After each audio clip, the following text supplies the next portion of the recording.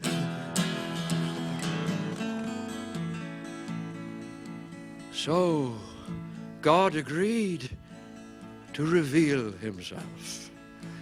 Having made man in his own likeness, he made himself in the likeness of man and stepped onto the earth.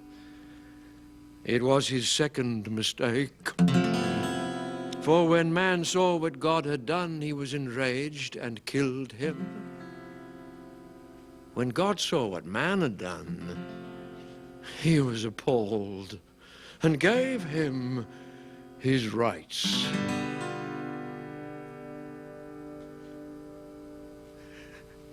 I've got my rights. Here I stand supreme with all my rights. Like a cat that's got the cream, I got my rights. Where man has never been before, I shall boldly go. I'll do what I like when I'm running the show. Technology will shortly make a new man out of me. I'll live forever when science finds the key. No more sweat, no more strain, no more death, no more pain. I'll be free. Fiddle-dee. Man celebrated the arrival of the second millennium, dating from the appearance of God on earth, by declaring that God was dead. That he himself was destined to master the secrets of the universe and so become immortal. Yet, even with an electronic heart, a bionic brain, a transplanted liver and hairpiece, a mechanical hip, and unlimited access to information on the superhighway, man was not happy. Casting round for someone to blame, he declared, "Well, it's my kids. Why don't my children love me like they should? God help me, I've done everything I could. Well, I mean, we sacrificed ourselves for them, me and their mum. At least they could be grateful for everything we've done. They've got a nerve. Already they've had more than they deserve. They say they're on a learning curve. Well, they're just lazy, they're rude, they've never heard of gratitude, they got their rights. Oh, yeah, well, they've got their rights, all right. And I've got my rights too, all right. I've got a right of appeal, a right to have a word with God. I better have it soon before I'm under the sod. Oh, Christ, I'm dead! Oh, God, I take back everything I said. I must have been completely off my head. Oh, why did I have to die with all my rights? What about my rights? What about my...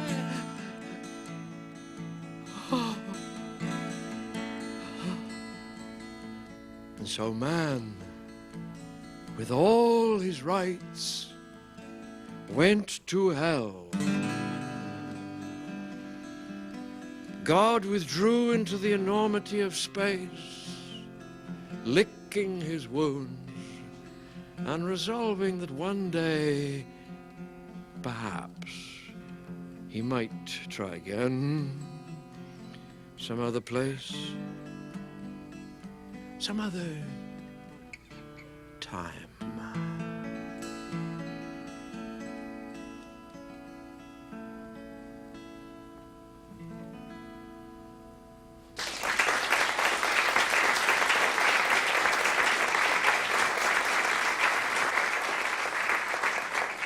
While I was in South Africa, over the last, I was there consistently between 1979 and 1994.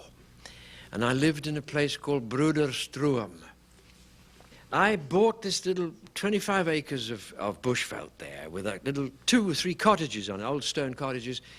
And with it, I inherited, if you like, a wonderful old African called Enoch Ngwenya. He was a Matabele from Bulawayo. And he had walked all the way down 750 miles, 45 years previously, walked down to Johannesburg looking for gold. He came to me one day and said, Master Jeremy, there's a Bantu, a black man, over there. He's lying on the ground. I don't know, I think he is sick. Enoch led me across the road to a spot not far from the gate of the farm, and there, sure enough, lying on its side, head on its hands, stretched out under a thorn tree, was a body, dead to the world. Now, I knew with a strange certainty that if it was sick, it was because it had drunk itself rotten all night. And I suppose I knew this because I had done much the same. Only I had stayed at home to do it.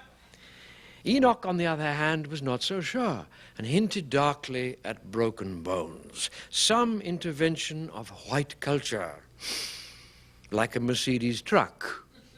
He felt sure had a hand in it. You see.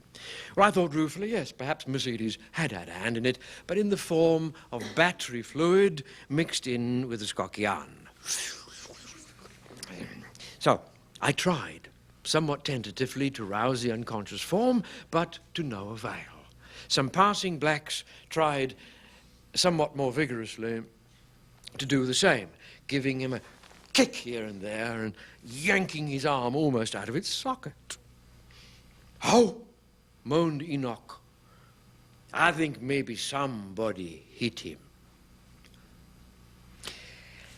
Let's put a can of water next to him, Enoch, I said, and let him sleep it off, And with that, I went back to the farm.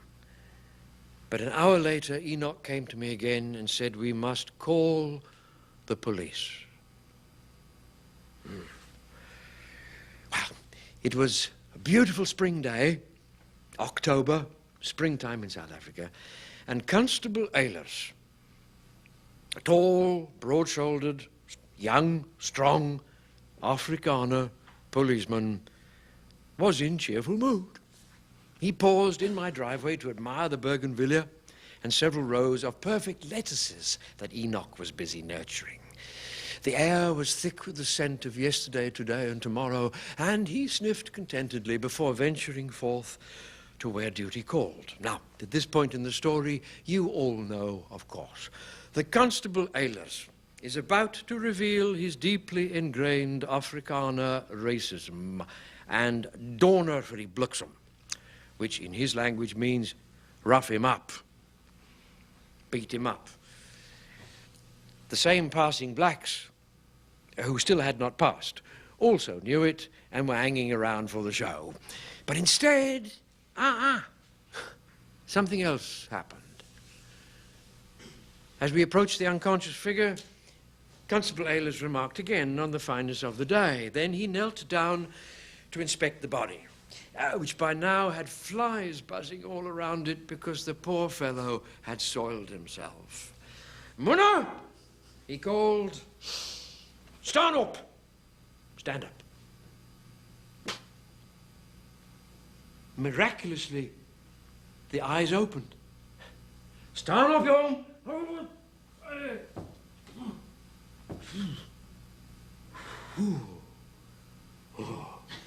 The body heaved itself to a sitting position. "Jy moet nie daar slaap nie, but you mustn't sleep there." "Wat maak you? What's the matter with you? Are you drunk?" Oh.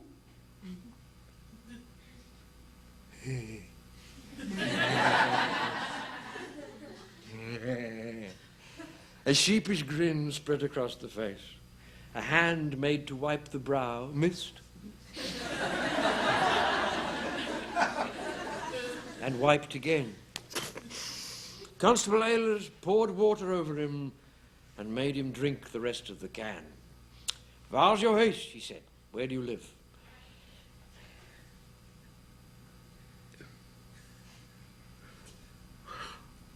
The mouth struggled to make words and failed. "Come."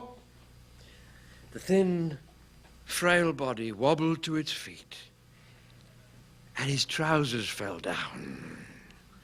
And it was then that with a sort of maternal tenderness, like a mother with a small child, Constable Eilers knelt down and pulled up the trousers, did up the fly, and tied the belt. "Come," he said, "I'm taking you home." And turning to one of the bystanders, he says, "Jy, kom saam, bewys my waar hy woon. Show me where he lives." Pairs of black hands guided the tottering dronklappie into the back of the wagon. Constable Eilers paused to sniff the breeze for a last time. I thanked him for coming, and we said our goodbyes. Walking back up the driveway, I reflected how sweet indeed was the scent on the air. Maria made me a pot of tea, and I read in the newspaper that an American senator, returning home after a 6-day fact-finding mission to our country, had recommended that his government break all ties with South Africa to teach the Afrikaner a lesson. That's the story. And I always recall it because at that time, public enemy number one throughout the civilized world was the white Afrikaner policeman. And here was an occasion where, quite frankly, he was the only one who knew what to do. I'll just do this little number for you. In the wake of those feelings and thoughts, I wrote this little song the other day. It's a talking blues. Those of you who remember your own very wonderful Woody Guthrie will remember the talking blues. And this one's called the Apartheid Talking Blues. Here we go.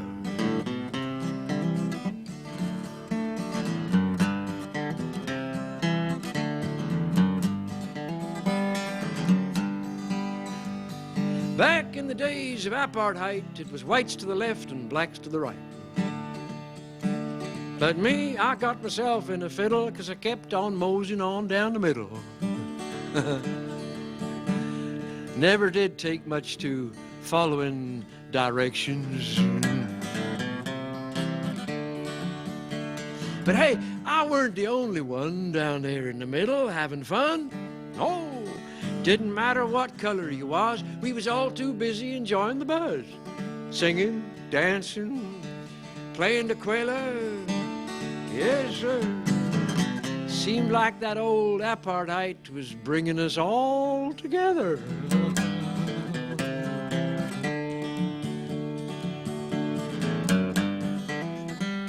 Now, my best buddy was a Zulu kid, played guitar like you never did.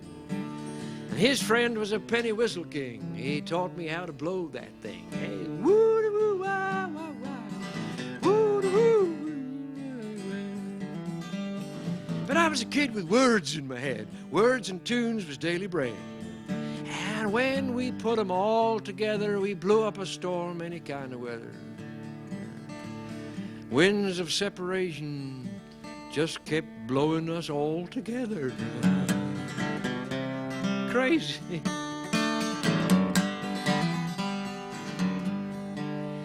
But time flies, ways divide, and I went to a land with no apartheid. No separation, no segregation, just a little trouble with integration. Ghettos, stuff like that.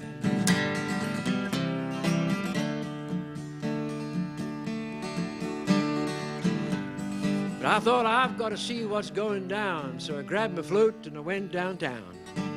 I came to a place where the colored folks bide. I thought, surely here's no apartheid. No white folks neither. Just some of them fellas looking at me awful mean. I thought, this place ain't gonna be no fun, so I turned around the way I'd come. Went down to the airport to hitch me a ride back to the land of apartheid. I couldn't wait to sit down with my Zulu buddy on that old park bench marked blank as alien. Whites only. Chew the fat, play some quella. Yeah, well, the plane touched down, but the winds of change had blown right in across the range. I had been away so long that apartheid was dead and gone. The old park bench was gone too. Standing room only in the new South Africa. Standing but equal. Well, I searched my buddy, and sure enough, he was still out there doing his stuff. But somehow he seemed old and sad. He'd lost his family and times were bad. I said, brother, you need medication. He said, for what we got, there ain't no medication. State president don't allow it. He said, Mfwetu, you gotta understand, there's been some changes in this land. We got a whole new dispensation. They're calling us now the Rainbow Nation. I said, why's that then? He said, well, that old rainbow, you can see it, but you can't reach it. And just then, from where the rainbow ends, a guy pulls up in a Mercedes-Benz. Seems he's the minister of something or other in the new government. I said, right on, brother. Steps out in $1 million suit to address the people. Starts hollering, shouting.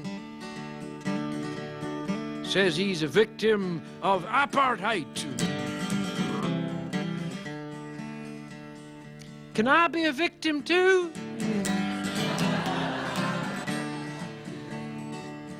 He says, friend, you want to wear a suit like mine, comrade, you better step in the line. You keep on playing that music and stuff, you ain't never gonna feel victimized enough. You gotta identify with the oppressed.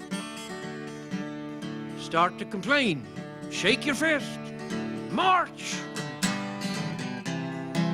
It's a long walk to freedom, but a short step to chaos. Well, I said, all right, friend, if you insist, I'll stamp my feet and shake my fist, cry freedom for you and freedom for me, power to the people and fiddle-de-dee.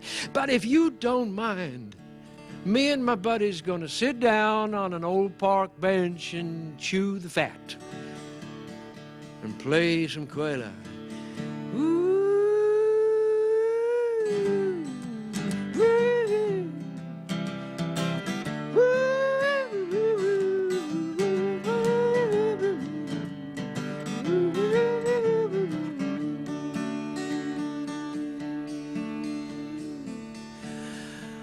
Yeah, I reckon that old apartheid weren't no one's friend. Just sort of like the best enemy we ever had.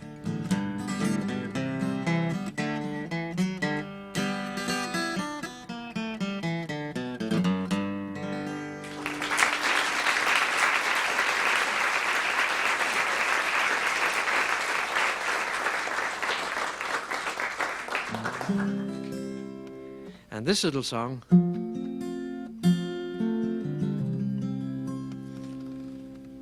is called Masanga, and it comes from the Congo and was written by a man called Jean Bosco Muenda,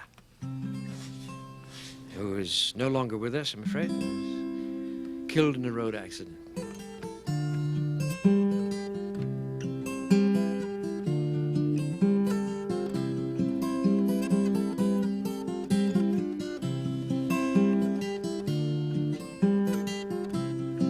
Nalina kwenda njia yetu Jadovile, ende apiti endia yetu ya bulu. Wende omwambie Baba Bosco anakwenda, wende omwambie Baba Bosco abayeke. Which means, I am going down the road to Jadovile. There is a lady that I want to go and see there. They say she is the wife of Bwana Tumba, but she is lovely, and I want to go and see her. Endo omwambie mtoto yule wabayeke, wende omwambie mwenye shingo ya upanga, wende omwambie Baba Bosco wabayeke.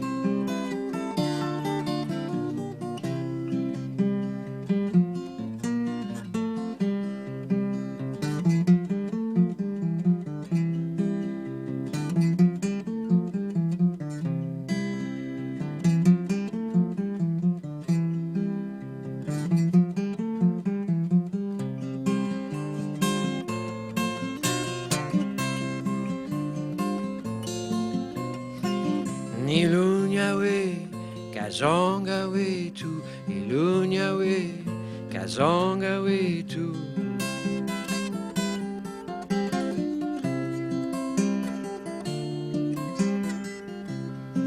Kanamuke kasipona Bwana Tumba, ni kama kinga yasipona lapeo.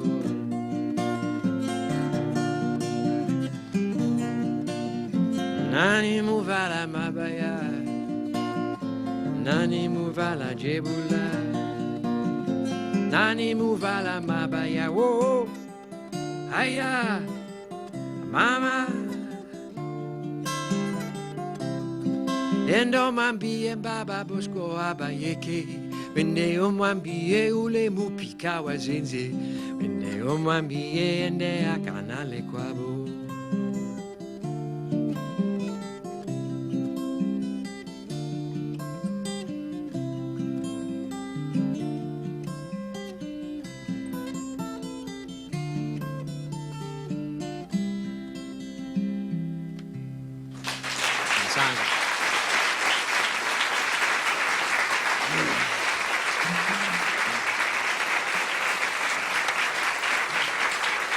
Thank you, thank you. Thanks for being here tonight. It's been great singing to you. Thank you.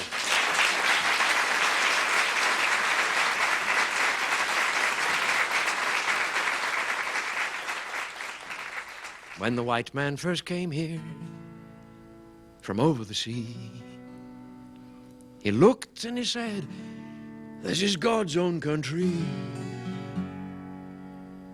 He was mighty well pleased with this land that he'd found, and he said, I will make here my own piece of ground.